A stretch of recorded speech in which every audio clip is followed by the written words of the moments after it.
Filsafat abad pertengahan diawali dengan runtuhnya Kekaisaran Romawi Timur pada abad ke-5 Masehi.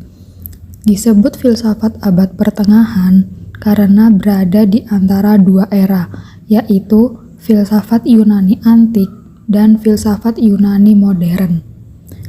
Filsafat abad pertengahan disebut bersifat teosentris, di mana pemikiran filsafat digunakan untuk memperkuat dogma-dogma agama Kristiani. Filsafat abad pertengahan dibagi menjadi dua, yakni masa patristik dan masa skolastik. Masa patristik. Istilah patristik adalah istilah khas gereja yang diambil dari kata pater, yang berarti bapak atau para bapak perintis gereja.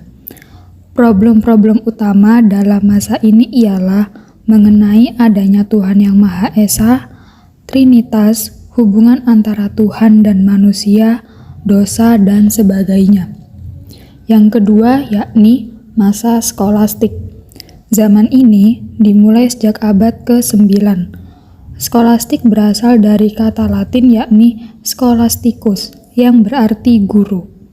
Semakin berkembangnya pemikiran filsafat pada abad ke-13, maka ditandai dengan pembangunan universitas-universitas, pembentukan ordo-ordo biara, dan penemuan karya-karya filsafat Yunani.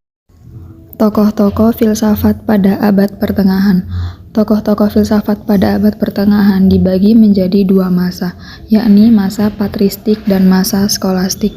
Berikut merupakan tokoh-tokoh filsafat pada abad patristik, yakni Tertullianus, Origenes, Agustinus, dan Basilus Agung. Tokoh-tokoh filsafat abad pertengahan pada masa skolastik yakni Boethius, Anselmus, Petrus Abelardus, Ibnu Sina, dan Thomas Aquinas. Karakteristik dan ciri-ciri pemikiran filsafat abad pertengahan. Ciri yang mendasar pada filsafat abad pertengahan ialah yang bercorak teosentris. Artinya, filsafat sebagai abdi agama atau filsafat diarahkan pada masalah ketuhanan. Zaman abad pertengahan ini ditandai dengan munculnya para ilmuwan yang membahas tentang ketuhanan. Ciri-ciri pemikiran filsafat abad pertengahan yakni yang pertama, metode berpikirnya mengandung unsur-unsur Nasrani karena dipimpin oleh orang-orang Nasrani. Yang kedua, cara berpikirnya menggunakan ajaran Aristoteles. Yang ketiga, berfilsafat menggunakan pertolongan Augustine. Dan yang terakhir ialah pemikiran filsafat yang berkembang pada zaman ini, yaitu filsafat pemikiran agama.